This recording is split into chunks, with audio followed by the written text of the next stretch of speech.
Kapag ba ikaw ay nagbibigay ng pasensya sa nararamdaman mo, napapahamak ka ba? O kapag ikaw ba ay inuunawa mo yung nararamdaman mo, napapahamak ka ba? O kaya kung tatanggapin mo yung nararamdaman mo, talaga bang napapahamak ka? Di ba hindi naman? Dahil karamihan kasi sa mga dumadanas na ng anxiety disorder, kaya hindi magawa yung acceptance sa mga sintomas.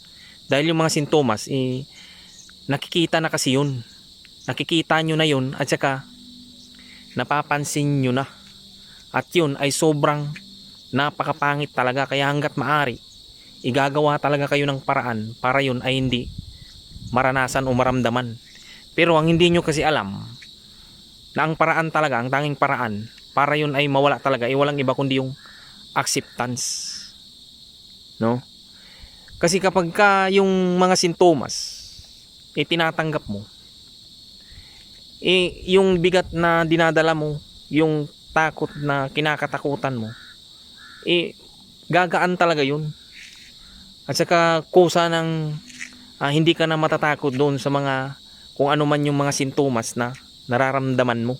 Hindi ka na maiinis, hindi ka na mabibwisit, at lalong lalong hindi ka na nga matatakot kapag nagawa mo yung acceptance. Kasi yung acceptance, yung pagpapasensya, pag-unawa, hindi mo naman yung hindi mo pinapahamak yung sarili mo dyan, kundi yung sarili mo dyan pinapalakas mo, kumbaga pinapatibay mo. Kasi ang katotohanan, yung mga sintomas ng anxiety disorder, hindi yan malakas. Ang nangyayari lang kasi sa inyo, nagiging mahina lang kayo. Kaya yung sintomas ng anxiety disorder, sinasabihan nyo talaga na sobrang lakas niya, pero ang katotohanan talaga, kayo yung mahina. Kumbaga hindi kayo matibay. Kaya yung sinasabi nyo na hindi nyo kaya, hindi yung totoo. Kasi hindi nyo lang talaga naiintindihan na hindi nyo kaya.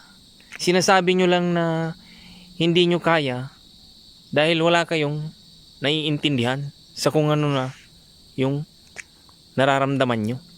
Ito nga yung nabasa ko sa isang libro na ang sabi nga dito, kahit ayaw mong unawain, kahit ayaw mong pagpasensyahan, o kahit ayaw mong tanggapin, mararanasan at mararanasan mo pa rin yan. Kumbaga mararamdaman at mararamdaman mo pa rin yung mga sintomas na yan.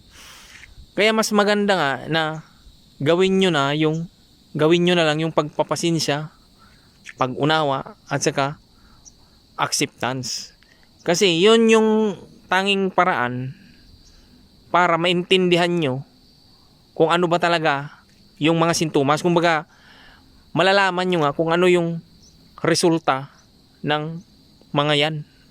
At doon kayo babasi, doon mismo sa resulta na yun, kung totoo ba talaga siya na mapapahamak ka o katapusan na ba talaga ng mundo.